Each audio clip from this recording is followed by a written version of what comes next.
Hey, what's going on, guys? It's Joel here with as many reviews as possible, and today we're doing the review for the Skechers GoTrain Endurance.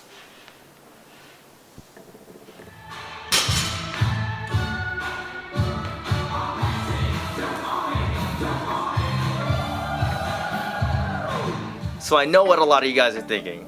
What the hell are you doing reviewing a Skechers shoe? But for a second, let's just enter the judge-free zone. So I was put onto these shoes by a longtime follower. Personally, I've never owned a pair of Skechers in my life. I never planned to even own a pair of Skechers in my life. They were something to me that I would buy for my parents because they really liked Skechers because they're comfortable shoes and they didn't really care about what, they look like. But to be honest with you, the Skechers actually look pretty decent. If you just covered that up, you'd never even know that these are a pair of Skechers. So let's start with the upper.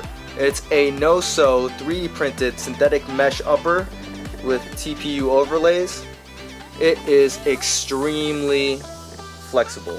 The shoe in itself is extremely flexible. There's a little bit of a toe cap in the front and a little bit of a TPU heel counter at the back. The midsole height is pretty high compared to other functional fitness shoes, but still, these are minimalist shoes. The drop is 6 millimeters heel to toe. The outsole pattern is extremely aggressive. It's got multi-directional tread pattern, and then it's got this middle part for rope climbs that actually works really damn well. Now, I purposely went hard on these shoes during the rope climbs just to see how well that high abrasion rubber that they use for the outsole worked, and it worked amazing.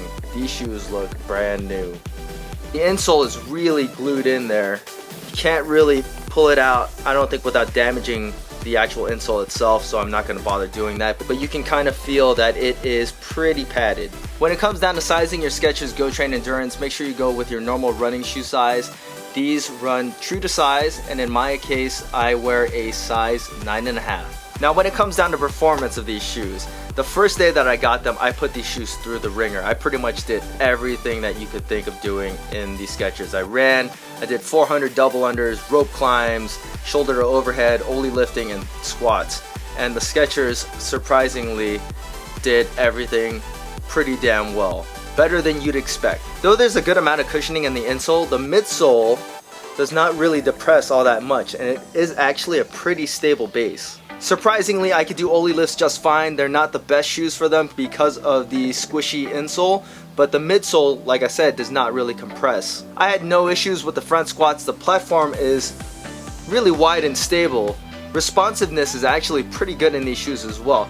I did 400 double unders, 100 of those were unbroken in the Skechers. I think quite possibly the best part of the Skechers is just how well they handle rope climbs.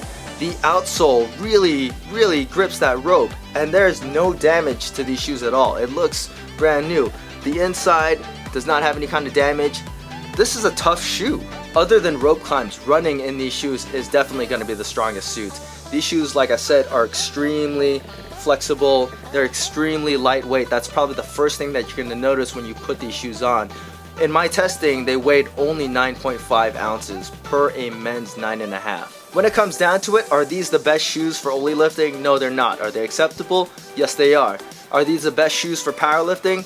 Definitely no, they're not. But are they acceptable? Yes, they are. These are definitely a shoe made for WODs. Running, jumping, light weights are where the Skechers GoTrain excel at the most. The Skechers GoTrain Endurance retail for $80, which is a little bit more than you'd expect from a Skechers shoe. I don't think Skechers was trying to go toe-to-toe with the Nanos or Metcons with the GoTrain Endurance. This is definitely a budget training shoe, but it's a pretty high-performing budget training shoe. They're definitely not as good as Nanos or Metcons for heavier lifting, but when it comes to some of the lighter stuff and Metcons, especially running, the GoTrain Endurance are actually pretty damn good. I think Skechers was trying to target the market of people that wanted a great performing shoe but aren't gonna spend $130 on a new pair of shoes, but still wanted a durable and great performing functional fitness shoe. Am I gonna recommend these over some of the top brands out there?